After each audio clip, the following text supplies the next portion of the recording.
Yes guys, welcome back to another video. Welcome to the George Benson football channel. Today, I want to address a lot of things Chelsea. I want to talk Christopher Nkunku. I want to talk about how important this game against Newcastle tomorrow really could be in the context of Chelsea's season, in the makeup really of how the Premier League is going, with Newcastle being a force with money to spend, but now not only are they a force with money to spend, but people thought they were going to be going out and spending stupendous sums of money on basically just building an entirely new team. It's not quite worked that way, which is why this game is so important, and it's why it's kind of scary that Chelsea are precariously hovering around Europa League football and Newcastle are going home and away, winning, not losing, hardly conceding goals, and making things look very difficult for Graham Potter at Chelsea Football Club.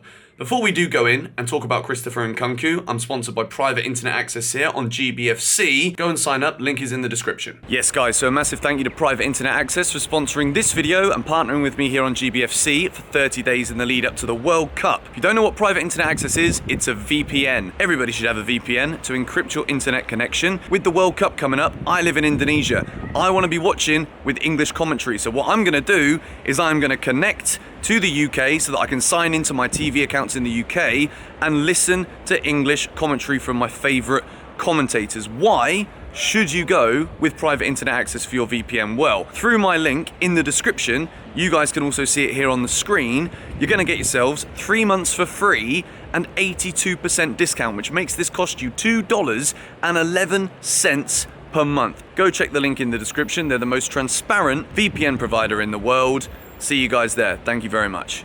It is being heavily reported from numerous sources that Christopher Nkunku is as good of a Chelsea player as we could possibly think right now, other than official announcements. The deal was agreed.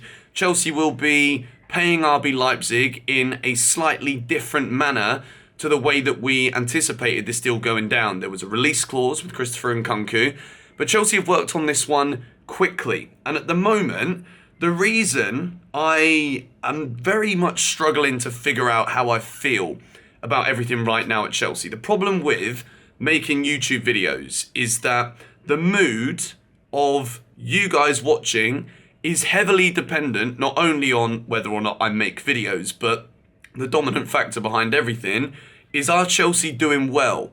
Do we win football matches or are we losing football matches? Are we playing good football or are we not being entertained when we watch our football club? Now, the way I've always sat with this is that I don't care how well Chelsea play as long as we win. When we look at the Champions League wins that we've had in our history, yes, there have been brilliant performances. Yes, we have won the competition twice and we have dominated games through defensive football. You can argue both times we won the Champions League was because we were organised. It wasn't because we were playing like the Barcelona teams of old that would absolutely wipe other sides off the field. Chelsea are pragmatic, and that is how we've ended up winning 2 Champions League trophies. When we look at when we've won Premier Leagues, yes, there have been seasons where we were blistering, but once again, the premise has always been that we defend very well. Now, the issue that we've had at the moment with Chelsea this season is that we started off relatively well. Graham Potter came in, it was a good start, we weren't losing matches, and now we have lost 3 in a row. Christopher Nkunku coming in, is he going to be the player to solve this problem? Probably not. Do Chelsea need numerous players, and is there dead wood at the football club that we're going to need to sell before we can start looking at growth? I believe that that is probably the case. There are a few players at the moment who I'm looking at in a Chelsea shirt and I'm just wondering if they're ever going to be good enough to be competitive with all of the teams that we've already been competing with. But when you look at the job that Eddie Howe is doing at Newcastle, Chelsea are going to have to really fix the current issues that we have regarding results at the club very, very quickly indeed. Chelsea still have huge financial backing from Todd Boehly. When we look in the summer, we spent a lot of money. When we look at getting these kind of deals done right now for Christopher Nkunku, Chelsea are still spending big money. But the problem I have is how many more attacking players do we need to go through before we either just accept some kind of voodoo from the gods that Chelsea Football Club and strikers are never going to be a match made in heaven, since Diego Costa and Didier Drogba, the two that really shone and stood out in the last 20 years, we can say. So at this moment in time, I'm concerned that the DNA of what makes Chelsea what we are is all of these changes that we've gone through, a time period where we've just got to sit back and accept that maybe the glory days that we were used to under Roman Abramovich, despite Bowley still spending money, despite it being early days under Graham Potter, maybe it isn't a foregone conclusion that Chelsea will still continue to be as successful as we were. Can Chelsea still be competitive? I believe we can. Do I think there has been a massive fallout that is an over-exaggeration of the actual reality of the situation since Todd Bowley took over and Graham Potter became manager? Yes, I do. I think Graham Potter deserves to have time. I think that the rolling of the dice from Bowley to sack Thomas Tuchel shows that Todd Bowley wants to come in and do things his way. Do I also think that there is a gap in the knowledge that Roman Abramovich had in a footballing sense and what Todd Bowley has in a footballing sense? Massively. I don't really think that Todd Bowley knows what he's doing specifically. However, the other stuff that we're doing off the field, as well as bringing in a manager like Graham Potter who can work on a strategy, implement a strategy to build something from not nothing, because we were European champions nearly not even 2 years ago. Chelsea aren't building from nothing. We have spent a fortune, but at the same time, when there are all of these ongoings that have happened at the football club, it's very difficult for everything to just continue going on as normal.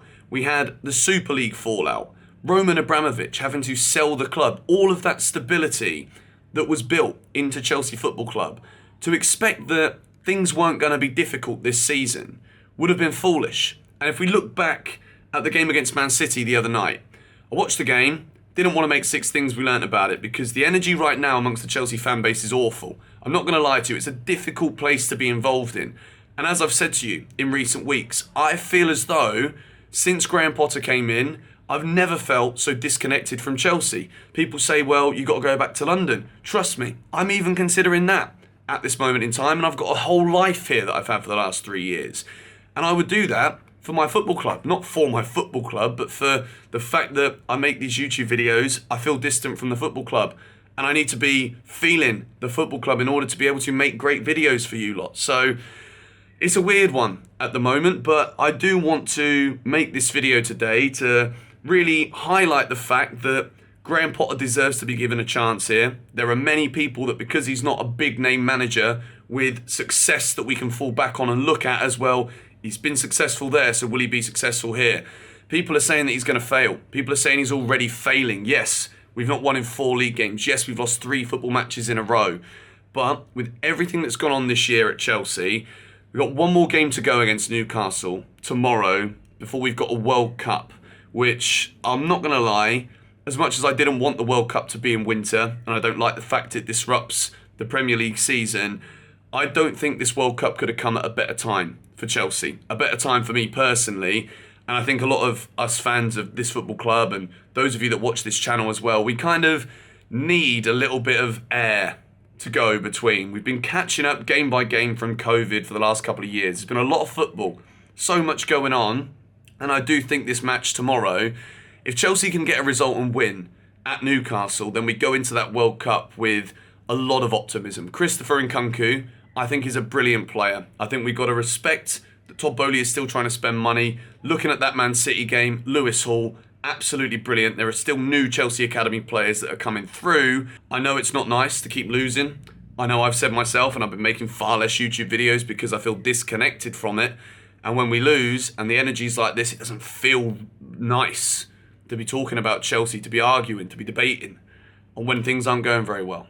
But we got this game against Newcastle. The match preview will be out tomorrow morning. Stay tuned for that one. Thank you guys so much for watching this video today. As I said earlier, link to privateinternetaccess.com is in the description down below. Come on, you Blues.